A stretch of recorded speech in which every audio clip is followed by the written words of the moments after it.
Mother's Day. I'm Rashi Chahal, clinical dietitian.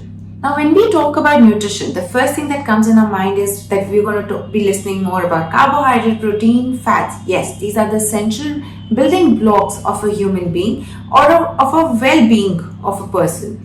Now, to make sure that these are utilized and absorbed very well in your diet, you need something called as micronutrients that your body needs in very small amounts. Calcium, vitamins, minerals, all of these are needed in very small amounts to make sure that your body is functioning the way it is, to optimize your body's functioning basically. Now, when we talk about nutrition, the only time I think we as women we really think about good nutrition is when we are pregnant or we are lactating. Not only you need good nutrition while you are pregnant and lactating, but also when you're planning to conceive. While during your conception, the best nutrient and the most important nutrient in your diet is folic acid. Not only it helps us ensure you conceiving on time, but also ensures a very healthy implant in your body. Good sources of folic acid is your moringa leaves, your moong dal. So try and incorporate these in your diet on a regular basis. While you're pregnant, the requirement for iron, calcium, vitamin D, protein really goes up. The iron requirement is really higher because you have to not only meet your own body's requirement but also to make sure that your baby, the growing baby, needs are also being met. Good sources or the best way to keep it intact is that by including dates, by including, yes, you can have 2 dates every day. You can have a lot of protein, the good sources of protein such as your dairy or your non-vegetarian, maybe eggs. Have it with the yolk, not just the egg whites. Now, a good balanced diet in a day is something that in a plate, where 60% of your plate is covered with your carbs, that is your either roti or rice. It's best to add little amount of fat, maybe half a teaspoon of desi ghee would do it. The rest 30% should come for fiber and your vitamins and minerals, that is your cooked and uncooked veggies, and the remaining part should be coming from your proteins. You can even alternate it in your diet. Now, sometimes between the meals you feel hungry, and good snacking options would be something that comes up to 100 calories. That is anything that fills into this handful, maybe a spoonful of seeds or maybe a handful of nuts or a small bowl of fruit. These make for the best snack in between your meals. Now, as a lactating mother, the moment we feel that okay, now the baby is out, you're so busy nurturing your growing baby that you tend to forget to take care of yourself.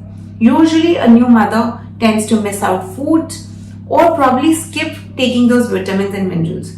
Remember, the baby is still depending on you for all kind of nutrition. If you're not eating adequate, the baby is not going to compromise, but probably take it from your stores. And eventually that will give you those signs and symptoms of pregnancy, such as your backache, body ache, or probably no energy left in your body to take care or to nurture your baby better. So it is very, very important to make sure that you're drinking enough water and eating adequate amount of food at regular intervals, and make sure that you eat on the same time. Do not skip your breakfast. That's a very common practice that as a new mother we have, or probably even the mothers for growing children usually tend to skip their breakfast because they're so stressed packing their lunches for their little ones and then running throughout the day behind the kids, taking them from school to different classes. There's so much of stress that keeps adding. The best way to flush out that stress is by including a lot of greens in your diet. Broccoli really, really helps.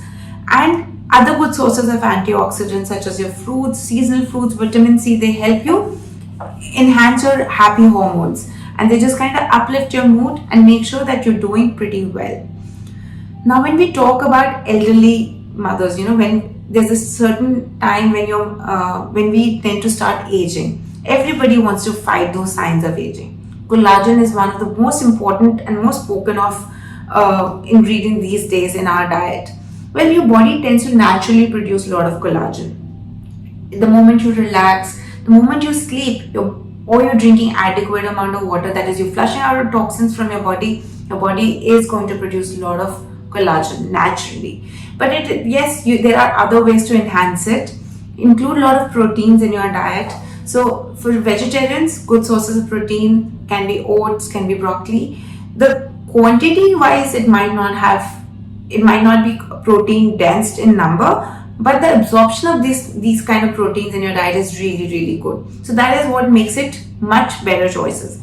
Include millets in your diet so that there's enough fiber to fight constipation, and also gives you that satiety and keeps you feeling of that fullness, so that you're able to balance your body weight. That's all. Stay healthy. Happy Mother's Day once again. Thank you.